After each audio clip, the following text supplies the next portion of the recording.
pesquisa realizada pela Fiocruz, em parceria com instituições brasileiras e internacionais, aponta que as medidas de austeridade fiscal do governo poderão impactar a vida de milhares de crianças, levando inclusive ao aumento da mortalidade infantil. Austeridade fiscal e mortalidade infantil, esse é o assunto do Sala de Convidados de hoje.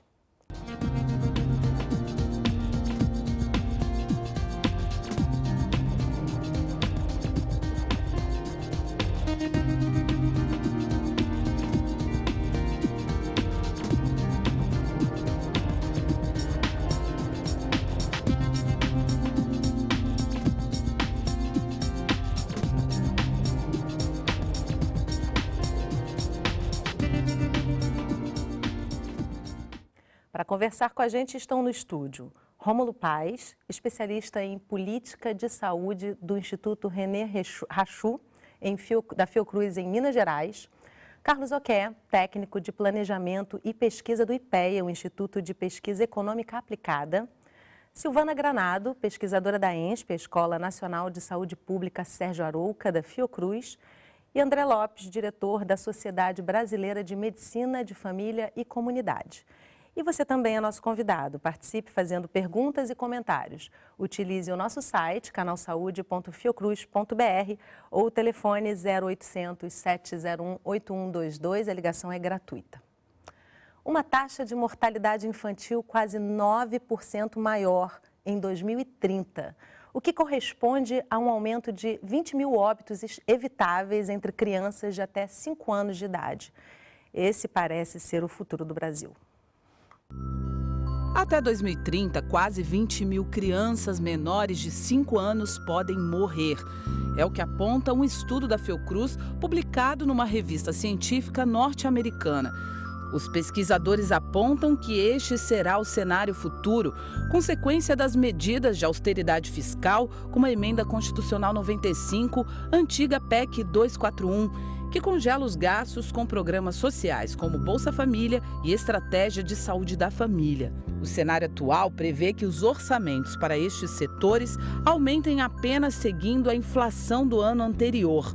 Isso pode gerar um grave déficit, já que a pobreza extrema vem aumentando em ritmo mais acelerado, fazendo crescer também a demanda por políticas de transferência de renda. O Brasil registra queda nos índices de mortalidade infantil há mais de uma década.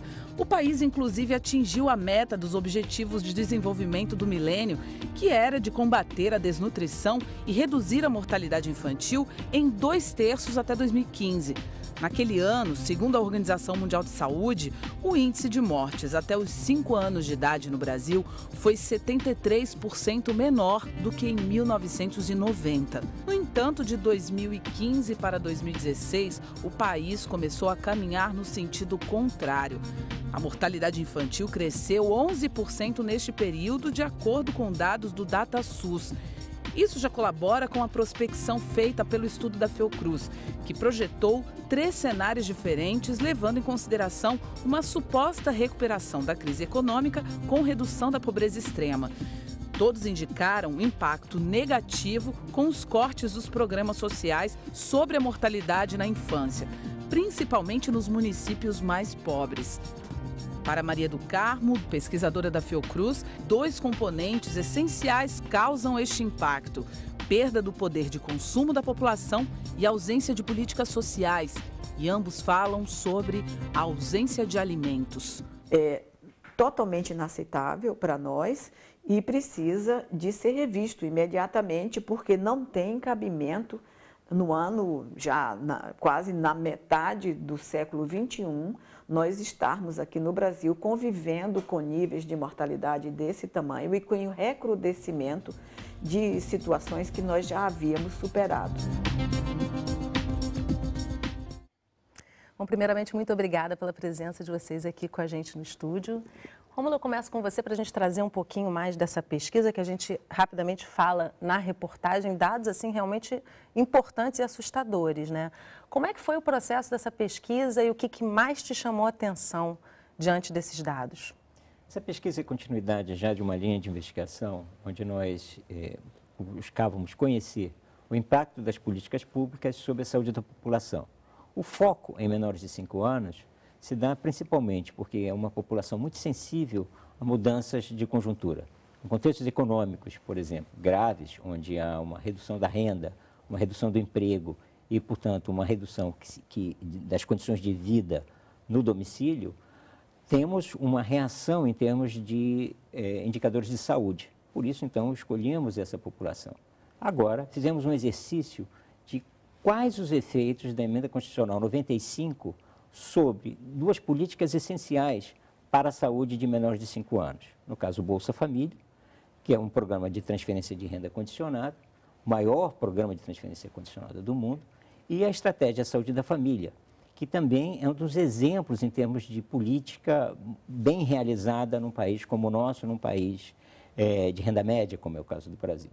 Então, portanto, nós estudamos os efeitos de um contingenciamento, ou de um constrangimento, melhor dizendo, orçamentário sobre essas políticas. E as consequências é um excedente de óbitos de menores de 5 anos até 2030, de cerca de 20 mil, como bem apresentado na reportagem, e hospitalizações. Teríamos, portanto, um excedente de 123 mil hospitalizações de menores de 5 anos, sobretudo em doenças ligadas à pobreza, desnutrição e também doenças diarreicas.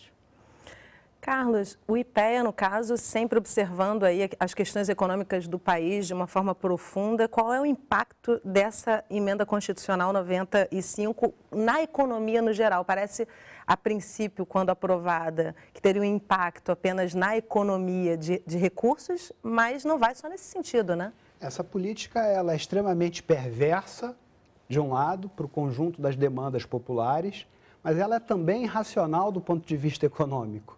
Ela procura resolver um problema fiscal e, na verdade, ela aprofunda esse problema fiscal, reduzindo a arrecadação do governo federal, reduzindo a arrecadação dos estados, reduzindo a arrecadação dos municípios e, portanto, com a sua lógica de reduzir o tamanho do estado, de reduzir os gastos sociais, ela é extremamente prejudicial para o atendimento à saúde, para a educação das classes populares, inclusive das classes médias. Então, a participação do IPEA nesse estudo, nesse momento, né, de véspera de eleição presidencial, é extremamente importante para denunciar a sociedade brasileira, para denunciar as autoridades governamentais, para fazer essa denúncia junto à comunidade científica, que a continuidade dessa política de austeridade fiscal vai nos levar a um verdadeiro abismo social, de modo que, nesse momento, o conjunto dos presidenciáveis, dos candidatos, tem que se posicionar pela revogação da Emenda Constitucional 95, porque seria um completo absurdo você assistir um aumento da taxa de mortalidade infantil no Brasil, que é a 7ª economia do mundo, é um país de renda média. De modo que o IPEA participar desse estudo me parece extremamente relevante para que a gente denuncie para a sociedade brasileira e para a comunidade internacional que essa política ela é extremamente contrária ao desenvolvimento econômico e social das populações, sobretudo dos países em desenvolvimento. Bom, Silvana, você trabalha justamente com essa população mais vulnerável, né? E são 2 anos apenas de aprovação dessa emenda. O que a gente tem aí já de resultado? Como é que você observa isso, os pesquisadores aqui da Fiocruz, para esse nicho populacional? É porque além da perda da Bolsa Família, está havendo um encolhimento da atenção básica. Isso já prejudica o pré-natal. Então, a gente estava com uma cobertura pré-natal de quase 100% no país. Então, com esse encolhimento, a gente vai ter prejuízos já desde o nascimento, né? Com a redução da renda.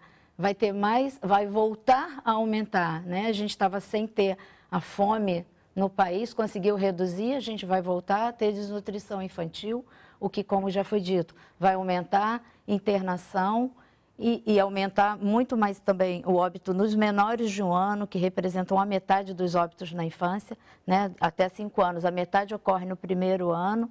Então, a gente está com uma tragédia anunciada, não só dos bebês, mas também das mães.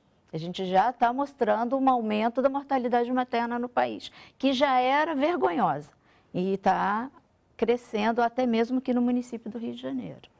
André, para quem tem acesso a uma saúde privatizada ou privada, muitas vezes esses dados parecem pouco sensíveis, né? Mas para quem está vivendo ali a necessidade desses programas sociais e até da saúde pública unicamente, esse impacto é mais decisivo, né? Como é que você percebe na ponta, nesse trabalho que é realizado em medicina e comunidade, hoje, depois de 2 anos, já o impacto dessas ações vindas com a emenda constitucional?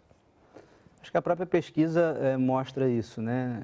As populações mais vulneráveis, o quintil mais baixo, que abarca a população mais vulnerável, é exatamente o quintil onde esses desdobramentos, esses impactos das políticas de austeridade têm efeitos mais danosos, mais significativos.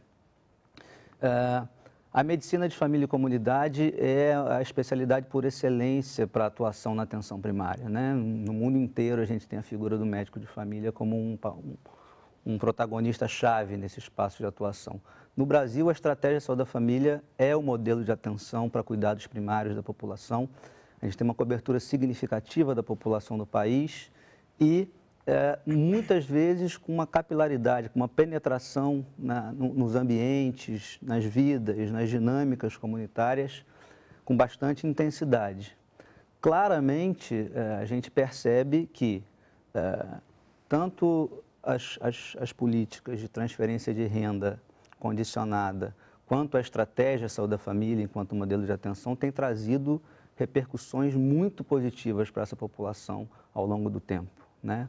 No mundo inteiro, esse modelo é bastante estudado, a gente tem classicamente melhores resultados em saúde, a gente tem maior satisfação entre as pessoas que utilizam, a gente tem maior capacidade de sermos custo-efetivos com essas ações e temos mais chance de sermos equânimes na abordagem das populações mais vulneráveis. No Brasil, não é diferente, né? A gente tem já evidências científicas sólidas que mostram que a redução da mortalidade infantil de maneira geral é significativa. A gente tem claramente redução das internações por condições sensíveis à intervenção na atenção primária. A gente tem redução de iniquidades ou de melhor manejo de situações em doenças crônicas, particularmente em populações mais vulneráveis. Então, a gente tem uma série de bases sólidas científicas que respaldam essas políticas e seus resultados. Claramente, a gente vai ter um impacto significativo que a própria pesquisa já mostra para a gente em projeções aí para 2030. Né? A pesquisa traz exatamente aquela diferença entre opinião e fatos, né? Muitas pessoas, inclusive, criticam esses programas sociais e de transferência de renda com base em uma série de opiniões, vamos dizer assim, e aí a pesquisa traz uma demanda de fatos que já estão sendo sentidos, né? Agora, eu pergunto a você o seguinte, Carlos, como foi colocado aqui, a emenda constitucional, ela suprime, vamos dizer assim, uma injeção de recursos nessa área, mas, ao mesmo tempo, ela deixa de fazer movimentar a economia de alguma forma, né? Nesse sentido mais amplo, qual é esse impacto? Eu queria chamar a atenção dos telespectadores no seguinte sentido. A emenda constitucional 95, a rigor, ela não congela os gastos sociais, ela reduz em relação ao PIB, em relação à receita corrente líquida, o gasto público per capita em saúde provavelmente vai diminuir, né, porque os recursos vão diminuir juntamente, paralelamente ao crescimento da população. E, como disse no bloco anterior, essa política é irracional porque se de um lado ela poderia, pensando apenas na política de saúde, a política de saúde que hoje representa 9,1% do PIB, tá certo? Ela, de um lado, você num momento de crise econômica, se você aplica recursos de maneira anticíclica na área da saúde, para não falar de outras, como infraestrutura, por exemplo, que teria um rápido efeito multiplicador sobre a taxa de emprego, sobre a taxa de crescimento econômico, como, por exemplo, petróleo e gás, a necessidade de a gente voltar a aplicar recursos significativos na Petrobras. Na própria política de saúde, de um lado, você mitigaria os efeitos dessa crise sobre as populações, digamos assim, mais carentes e até sobre as classes médias que têm visto seus orçamentos com serviços e bens privados de saúde aumentados. De outro, como a saúde ela é intensiva em força de trabalho, ela também seria um instrumento de combate ao desemprego no momento de agravamento das condições epidemiológicas do país. Então, a gente não precisa nem extrapolar o debate, digamos assim, da saúde, de outros setores da economia para outros setores da economia. Na própria saúde, você já identifica como essa política, ela simultaneamente, ela não induz ao crescimento com inclusão social. Então, ela é extremamente perversa. Não é à toa que a taxa de desemprego continua resiliente, duradoura, e esse, sem dúvida nenhuma, é um dos principais problemas econômicos hoje da sociedade brasileira, o desemprego. Isso precisa ser combatido de maneira enérgica na próxima quadra histórica que nós estamos entrando com o processo eleitoral. Agora, Rômulo, a pesquisa traz a regionalidade dessa questão, porque dependendo do porte do município, o impacto pode ser maior, né? Correto. Os municípios que concentram populações pobres, uma concentração maior de pobreza no município, são mais afetados. Os municípios onde há um uso mais intensivo do Sistema Único de Saúde também são mais afetados. E há uma concentração, portanto, de municípios com esse perfil, principalmente no norte e nordeste do país. Agora, fazendo um gancho com aquilo que o Carlos acabou de falar, nós fizemos uma revisão, em uma outra frente, dos estudos que trataram da Europa e também dos Estados Unidos, Nova Zelândia e Japão, sobre como foram as respostas desses países para a crise econômica. Os que usaram o modelo de austeridade, houve cortes na saúde, houve cortes na proteção social, houve uma redução de renda, tanto em função da renda do trabalho, quanto renda vinculadas a benefícios. Houve uma diminuição, inclusive, tanto da oferta de serviços como da coordenação de serviços de saúde, porque é uma coisa que a gente acaba pensando pouco, que são justamente um investimento necessário para uma boa gestão.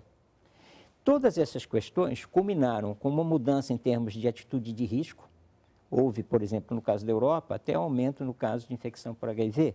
Houve aumento em relação à tuberculose em alguns países. Houve aumento de mortalidade também de menores de 5 anos em alguns países. Então, é preciso observar que há um efeito tanto na dimensão pública quanto na dimensão dos domicílios. Menos renda, menos capacidade de enfrentar uma situação de maior vulnerabilidade e, do ponto de vista público, menor investimento de políticas públicas que justamente deveriam proteger a população neste momento de crise. Falando bem objetivamente, o barato sai caro, né? Muito caro. Agora, deixa eu trazer aqui a participação dos nossos telespectadores. Esses impactos que serão vistos na mortalidade infantil, na verdade, falam de algo muito maior. A mortalidade infantil será a ponta do problema. Estamos falando de fome, miséria, de mulheres desnutridas e seus bebês idem, de famílias sem nenhuma assistência, enquanto somos a 7ª economia do mundo. É uma participação aqui de Farias, de São Paulo. Comentários sobre isso, acho que, na verdade, está trazendo um resumo próprio de tudo isso que a gente está discutindo, né? Agora, como foi colocado aqui, as questões, os programas sociais, eles não são uma exclusividade do Brasil, longe disso, né? Países desenvolvidos aplicam a longo prazo já esse tipo de trabalho, fazem trabalhos como o Bolsa Família, por exemplo, não é uma exclusividade do Brasil, né? Muito menos a medicina de saúde de comunidade, chegando através de programas como o Programa de Saúde da Família, por exemplo, né? Ou seja, o impacto para o desenvolvimento nesse sentido é grande, né? Sim, dando uma resposta para a telespectadora, acho que o próprio estudo mostra que doenças diarreicas, infecções respiratórias e desnutrição são um verdadeiro tripé que impacta significativamente na mortalidade, particularmente aí no caso em menores de 5 anos. Isso, sem dúvida nenhuma, está diretamente proporcional à vulnerabilidade dessa população. A gente sabe que as pessoas que mais vulneráveis são, que mais dependem do Sistema Único de Saúde, que mais dependem de uma equipe de saúde da família para o seu cuidado, né? A taxa de frequentação ao posto de saúde, acompanhamento do pré-natal, acompanhamento da puericultura, sofrem um impacto absurdo em relação às políticas de austeridade e corte, né? A gente teve já algum período com dificuldade de habilitar equipes de saúde da família junto ao governo federal, né? Pedindo que a gente conseguisse expandir a cobertura ou pelo menos ter um aporte de recursos, de repasses ministeriais para que o município consiga se organizar e melhorar a qualidade da atenção primária da sua população. Então, é uma série de repercussões que aparecem às vezes no miúdo, em pequenas questões de gestão, que tem um impacto brutal. Gigantesco, né? Inclusive, é incrível que hoje, ainda no século XXI, crianças morram de desnutrição, né? De subnutrição, né? Sim. Tem aqui mais uma participação. Mas os senhores não acham que esse corte é justamente para começar a organizar a entrada da iniciativa privada de forma massificadora na saúde? Valéria Campos, do Rio de Janeiro. Quer responder, Silvana? Tem opiniões assim diretas a respeito disso? Eu acho que eu não sou a especialista no assunto. Eu acho que tem um pouco disso, mas a população mais pobre não tem nenhuma prioridade nesse governo, né? As universidades estão sendo sucateadas, o serviço público, o SUS está sendo sucateado, a atenção básica. Estão reduzindo os mais médicos, que foi também uma política que ampliou a cobertura para municípios, especialmente do Norte e do Nordeste, que ninguém queria trabalhar, né? Que populações de uma cidade inteira que não tinham sequer um médico para ser atendido. Então, se estão sucateando isso, provavelmente também tem uma questão de privilegiar esses planos de saúde populares, que é um engodo, mas que a população está comprando a ideia como sendo vantajosa. Né? Exatamente, essa aqui é a questão, né? Uma parte da população acha realmente vantajoso a entrada de forma massificadora na saúde por parte do setor privado, ou não? Eu observo o seguinte, o Brasil ele tem um modelo híbrido, você tem uma presença grande do SUS e tem uma presença grande, sobretudo em termos de investimento do setor privado. Agora, o Estado brasileiro é o grande intermediador, porque ele compra serviços, ele compra bens do setor privado e transfere para o setor público. Então, o mercado brasileiro de bens e serviços de saúde tem interesse que o SUS continue funcionando. Agora, essas decisões da política de austeridade, de indexar, na verdade, qual vai ser o tipo de investimento que vai ser feito, ele tende a prejudicar e desorganizar em alguma medida o sistema. Mas eu não creio que haja um interesse em substituir, porque não haveria um mercado forte o suficiente para prescindir do SUS. E, de uma certa forma, haveria uma redução da compra que o Estado faz hoje de bens e serviços justamente do setor privado. Então, a forma que se constituiu o Sistema Único no Brasil é um bom negócio também para quem quer vender bens e serviços. Então, por isso, existe interesses na própria manutenção do sistema, que não é só a nossa concepção do Estado, que não é só o interesse da população. O Ministério da Saúde brasileiro hoje é um dos maiores compradores de medicamentos do mundo, né? Então, movimenta um recurso importante. Mais uma participação aqui. De que forma cortes no Bolsa Família impactam nas estratégias de atenção primária em saúde? Gabriela, de Belo Horizonte. Interessante, porque justamente o movimento de reforma da atenção primária que ocorreu no Rio de Janeiro mostrou com bastante clareza que os pontos de início da reforma, de ampliação da cobertura, de cobrir e dar acesso a pessoas que estavam em áreas de vazios sanitários, tem uma ligação, tem uma superposição exatamente com a população que recebia políticas de transferência de renda, Bolsa Família e Cartão Família Carioca. Então, claramente, a atenção primária faz parte de uma lógica, de um modelo que se pretende de acesso universal para todos, mas claramente a gente tem que pensar na redução das iniquidades. E aí a gente claramente avançou em regiões onde as populações eram mais vulneráveis e recebiam ações de políticas de transferência de renda. A gente claramente percebe que a pessoa que deixa de receber esse recurso, deixa de ter a capacidade de gerenciar o seu orçamento doméstico, no que diz respeito, inclusive, a esgotamento, a acesso à água, a acesso à unidade de saúde, entre outras coisas que permitem que ele possa fazer essa gestão, são fortemente impactadas. Você deixa de transferir renda, você deixa de dar poder de gestão, principalmente para as mães, né, que muitas vezes assumem a liderança desse processo. Né? Existem as condicionalidades para o repasse, mas muitas vezes essa criança está com a sua carteira de vacinação em dia, está com o seu calendário de acompanhamento na unidade de saúde em dia, uma gestante jovem está em acompanhamento pré-natal. mas a perda desse recurso faz claramente com que esses acessos diminuam, né? E a própria cobertura pública de serviços de saúde também diminua. É interessante até enfatizar que a pesquisa traz elementos que são dos objetivos de desenvolvimento do milênio, né? Então, a comunidade internacional observa de que maneira a colocação dessa emenda constitucional. Existe já algum impacto no sentido de que a gente tenha interferência, ainda que opinativa, da comunidade internacional nesse assunto, Rômulo? Bom, primeiro, uma coisa importante, nesses programas de transferência de renda, que às vezes as pessoas acreditam que seja uma invenção brasileira, e, na verdade, só na América Latina nós temos 19 países com programas de transferência de renda. No mundo inteiro, com características semelhantes do Brasil, são mais de 60. Em todos os países desenvolvidos, existem políticas de transferência de renda, inclusive muito mais generosas que o brasileiro. Na Inglaterra, por exemplo, o benefício da criança, como é chamado, ele é para todas as crianças que nascem no Reino Unido. Isso faz com que esses países tenham políticas de proteção das suas populações e considerem que a condição de ser criança é uma vulnerabilidade, sendo pobre ou não sendo pobre. No caso da pobreza, isso indica uma vulnerabilidade muito maior e uma necessidade, portanto, de ter políticas para isso. O Brasil, com as suas políticas, se tornou uma referência mundial. O Bolsa Família é uma referência mundial. A saúde da família é uma referência mundial. Agora, quando o país toma uma decisão que compromete o bom desempenho desses programas, a comunidade internacional, a comunidade acadêmica, a comunidade técnica fica insegura sobre o que o Brasil quer da vida, o que se pretende para esse país.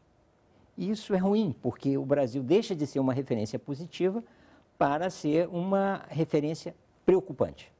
Estamos todos bem preocupados, assim, não só fora do Brasil, mas dentro do Brasil a gente percebe também essa apreensão. Eu tenho que fazer um intervalo rapidinho e a gente volta no próximo bloco ainda, aprofundando mais sobre o Bolsa Família, que eu acho que é uma temática importante dentro dos resultados dessa emenda constitucional. O Sala de Convidados vai fazer um breve intervalo, não sai daí que a gente volta já.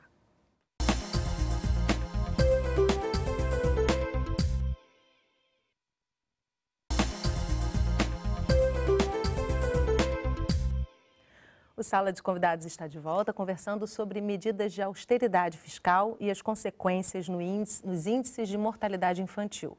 Os nossos convidados são Rômulo Paes, especialista em política de saúde da Fiocruz Minas Gerais, Carlos Oqué, presidente da Associação Brasileira de Economia da Saúde e técnico de planejamento e pesquisa do IPEA.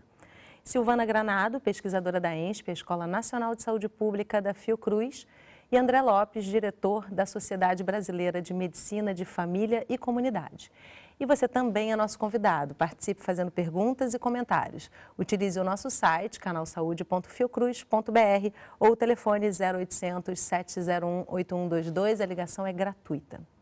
Não há dúvidas de que programas de transferência de renda, como o Bolsa Família, são fundamentais para a saúde de crianças menores de 5 anos. O Bolsa Família foi criado para combater a pobreza no país e conseguiu. Em 2011, o programa foi apontado como exemplo de erradicação da pobreza em um relatório da Organização das Nações Unidas. O FMI, Fundo Monetário Internacional, também atestou sua eficiência quando destacou que ele interrompeu a transmissão da pobreza de geração a geração. Outro reconhecimento internacional aconteceu em 2013, quando o programa ganhou o Prêmio Nobel de Seguridade Social. Não é para menos. Desde a criação do Bolsa Família, 36 milhões de pessoas saíram da linha da miséria. E isso afetou vários indicadores sociais ligados ao cuidado das famílias. Para a pesquisadora Maria do Carmo Leal, em parte isso se deve ao fato do benefício ser direcionado às mulheres. A gente sabe que é diferente o comportamento da mulher e do homem nesse aspecto. Então, se o dinheiro vai para a mão da mulher, ela realmente vai cuidar de proteger aos filhos e a família. São 3 condicionantes, é o pré-natal, a caderneta de vacinação e a criança estar na escola. Em 2013, uma pesquisa da Fiocruz, publicada na revista inglesa The Lancet, mostrou que em 3.000 municípios em que o Bolsa Família tinha alta cobertura, houve redução de 17% na mortalidade geral entre crianças. E esta redução foi ainda maior quando considerou a mortalidade por causas como desnutrição e diarreia. Por este motivo, a estratégia de saúde da família é considerada uma das mais fortes aliadas do Bolsa Família. Esse programa fez um impacto tão grande que tem alguns estudos mostrando que em áreas onde ele tem uma cobertura total de 100% das famílias, a queda da mortalidade infantil foi maior do que em áreas semelhantes que não têm uma cobertura tão alta, mostrando o quanto ele é efetivo. Exatamente por isso, porque em saúde é assim. Se uma criança adoece e cedo ela vai ao serviço de saúde, ela vai ser tratada e não vai se agravar. Isso vale para a criança, isso vale para um adulto e para um idoso. Mesmo com a sua eficácia comprovada e reconhecida, o Bolsa Família sempre sofreu críticas e ataques. Um deles acusa as mulheres de terem mais filhos apenas para poder acessar o benefício, mas não é o que indicam as estatísticas. De acordo com o IBGE, entre 2003 e 2013, o número de filhos por mulher caiu mais entre as 20% mais pobres, na faixa de renda atendida pelo programa. Isso corresponde a 50% mais do que foi observado na média da população geral. Para ter direito ao benefício, a família deve ter uma renda média por pessoa de até R$ 85 mensais, ou entre R$ 85 e R$ 170, desde que tenham crianças ou adolescentes de até 17 anos. A média do repasse gira em torno de R$ 178 por benefício. Neste mês de junho, o Ministério do Desenvolvimento Social deve transferir uma média de R$ 2 bilhões e 400 milhões para as quase 14 milhões de famílias cadastradas. Um número que, com o aumento da pobreza, tende a crescer e que, com cortes orçamentários, pode fazer voltar milhões de brasileiros à miséria. A reportagem traz vários dados importantíssimos, né? Várias pesquisas que foram sendo feitas ao longo dos últimos anos. Eu acho que eu vou trazer aqui, já lá do comecinho da reportagem, o que é dito que me parece muito importante, a questão do interrompimento da transmissão da pobreza de uma geração para outra. Carlos, como é que vocês no IPEA analisaram esse fator? De que forma, assim, para a gente poder realmente passar para o telespectador a diferença de que isso realmente não é só uma opinião, isso é um fato constatado aí nos levantamentos? Em particular, no desenvolvimento desse programa, a participação do IPEA e dos seus pesquisadores, ela foi bastante intensa, né, na formulação e na avaliação, né, do Bolsa Família. Me parece que André coloca uma questão fundamental, que é entender o Bolsa Família, e Rômulo também, entender o Bolsa Família como uma estratégia extremamente exitosa de combate à pobreza, de combate à pauperização. E eu diria que, nesse sentido, os governos petistas foram extremamente revolucionários, de modo que entender a necessidade de casar, de combinar estratégia de saúde da família, Bolsa Família, prestação continuada, entender a seguridade social como um elemento importante para reduzir a desigualdade e, simultaneamente, produzir desenvolvimento, é fundamental e é necessário para refletirmos, inclusive, um novo modelo de desenvolvimento na América Latina, nos países do capitalismo periférico. De modo que o Bolsa Família nos ensina, é um farol para pensarmos um conjunto de políticas necessárias para não só reduzir a pobreza, mas reduzir a desigualdade e, nesse sentido, uma reforma tributária, até como contraponto à política de austeridade fiscal, é necessária em 2019, após as eleições presidenciais. É importante, obviamente, pensar a segurança pública com programas de inclusão social. A violência urbana, sobretudo nas grandes regiões metropolitanas, precisa ser combatida e, é óbvio, educação e ciência e tecnologia, que isso vai promover também desenvolvimento tecnológico, desenvolvimento industrial e desenvolvimento social como um todo. De modo que o Bolsa Família ele é extremamente importante para que a gente repense mesmo um novo modelo de desenvolvimento social, não só no Brasil, mas na própria América Latina, dadas essas características sociais, dada a sua formação social, histórica, de modo que temos muito que aprender com esse programa. E esse estudo, ele de imediato nos coloca que, se você tem uma política fiscal que acaba com esse programa, ele volta, endogeniza, digamos assim, novamente o mecanismo perverso de produção, se vocês me permitem dizer, da pobreza. De modo que ele, de fato, ele tenta interromper, digamos assim, com esse problema estrutural da sociedade brasileira. Agora, André, outra questão que é colocada na reportagem, que eu acho também muito importante, é a questão desse preconceito de se dizer que as famílias passam a ter mais filhos por conta desse benefício, que nem de longe supre a demanda de uma criança, né? O valor total recebido não sustenta uma criança. Não só esse preconceito, mas também o fato de alguns benefícios acabarem sendo descobertos, desvios, enfim. Tudo isso, midiaticamente colocado, gera hoje uma defesa, um ataque, vamos dizer assim, a esses benefícios, né? Agora, com relação a essa colocação das mulheres, né, esse empoderamento feminino, como é que se percebe lá na ponta esse atendimento, esse tratamento chegando para as crianças, por conta desse fator, né, de ser um empoderamento da mãe, no caso?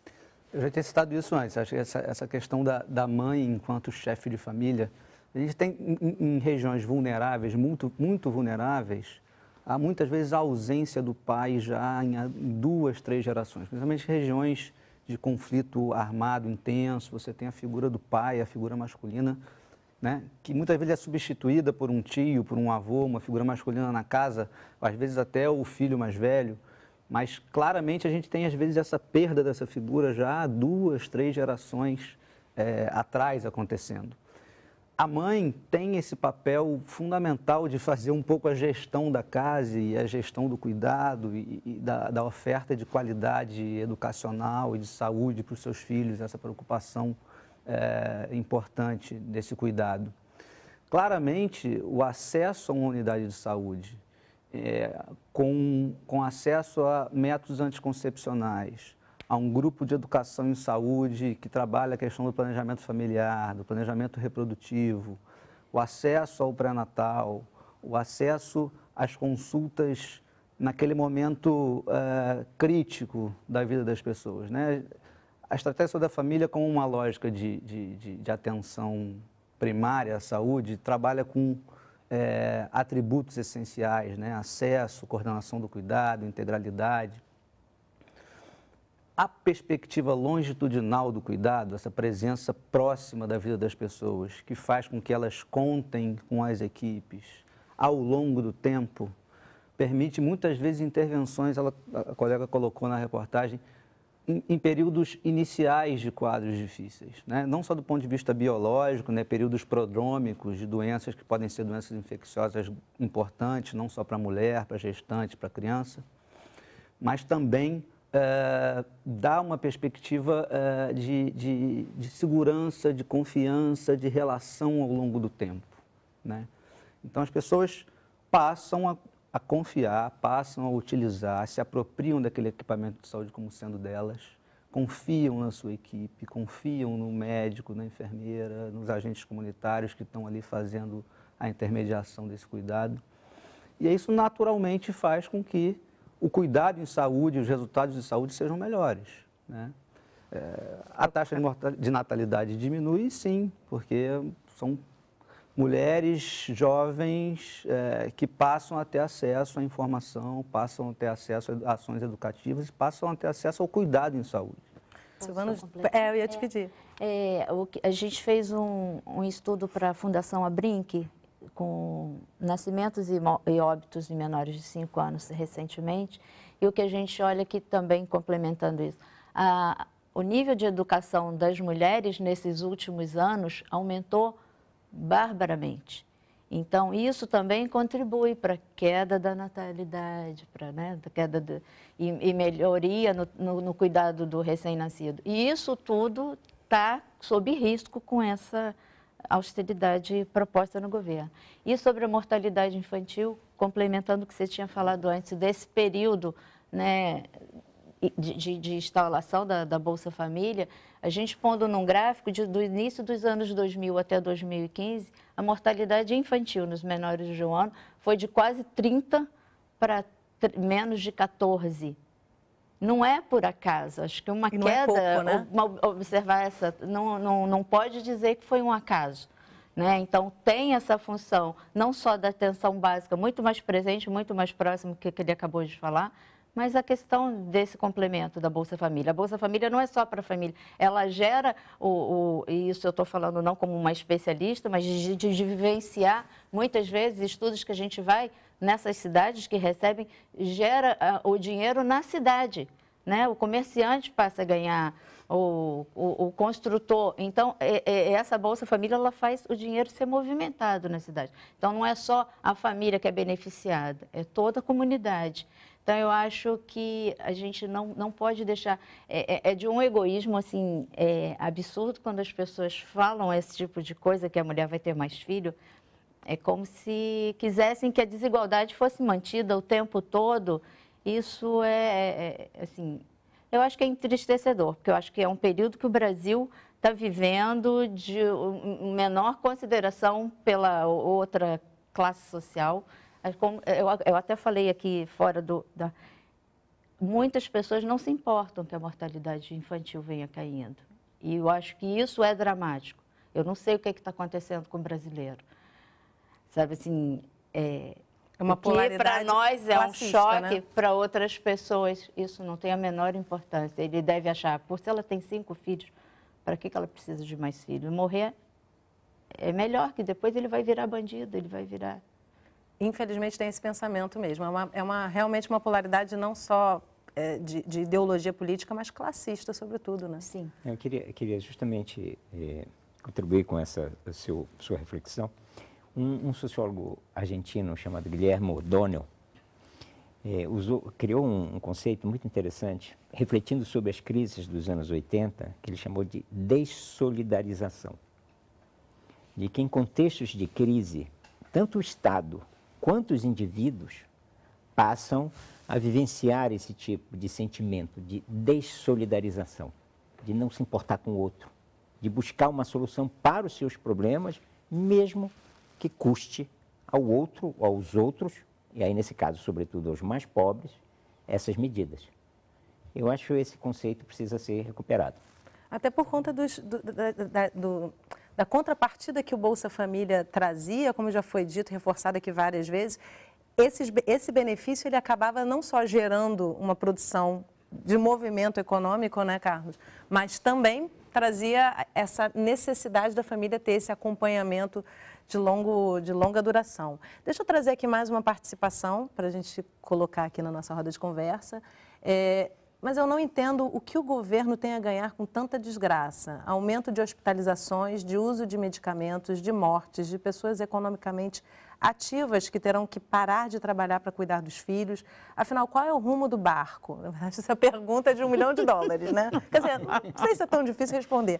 Quem coloca é o Gustavo Henrique de Brasília. Alguém quer Eu gostaria de dar um alívio para o tentar Gustavo? responder ao Gustavo, dizendo ao Gustavo a minha opinião muito sincera. Esse governo é comprometido com o poder econômico. E uma vez que ele é comprometido com esses setores da sociedade, o programa, a política que ele implementa, tem como objetivo maior atender esses setores. Por exemplo, Gustavo, na área da saúde.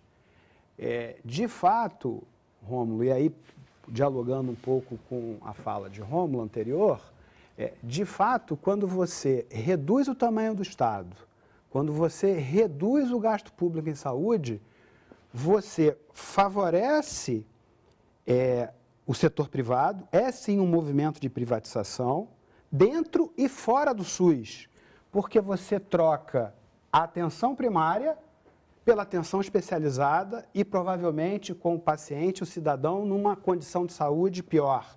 Então, vai haver provavelmente, a continuar essa política, uma transferência de recursos da atenção primária para média e alta complexidade, em particular para o prestador privado.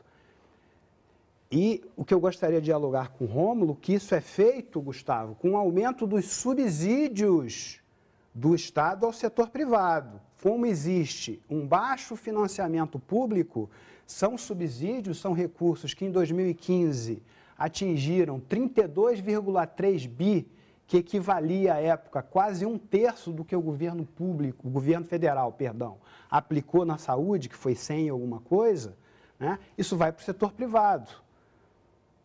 Então, você provavelmente tem sim um movimento de privatização para atender os interesses econômicos desse setor, tá certo? Que não necessariamente são os interesses da população brasileira, né? Com a probabilidade da qualidade cair, exatamente, porque vai reduzir provavelmente, né, a capacidade, por exemplo, dos prestadores, né, fazerem seu serviço da melhor forma possível, mas aumenta os subsídios. Eu queria, digamos assim, dialogar com o Rômulo nesse sentido, ou seja, a ampliação do setor privado no Brasil e a própria experiência internacional diz, vem acompanhada de aumento de subsídios que poderiam ser revertidos para o setor público. Então, respondendo ao Gustavo, essa política que o governo implementa, ele implementa porque ele precisa atender determinados interesses econômicos que estão colocados na sociedade. Rômulo, quer comentar? Sim. Num contexto de crise, de buscar respostas para a crise, há uma disputa intensa no mercado sobre quais os setores do mercado que serão favorecidos no tipo de resposta que vai ser feita. Se nós abrirmos os jornais hoje, se fala uma discussão toda de uma negociação com, por exemplo, o setor agrícola. E essa disputa é uma disputa feia, uma disputa séria, uma disputa pesada. Isso também no mercado da saúde vai acontecer da mesma forma. Quem vai ser favorecido? Os prestadores, a alta complexidade, o setor hospitalar, ou seja, há uma discussão muito intensa, muito séria e que vai espraiar, inclusive, por exemplo, na chamada medicina caritativa, no caso das Santa Casas, etc. Eu não sei exatamente, Carlos, o que vai acontecer. Eu acho que os atores estão posicionados para o jogo e muito posicionados. Agora, esse ano é um ano curto. E, na verdade, o jogo, para valer, a bola rola, principalmente a partir de 2019. E é por isso que os competidores desse mercado estão muito preocupados e muito tensos com o que vai acontecer este ano.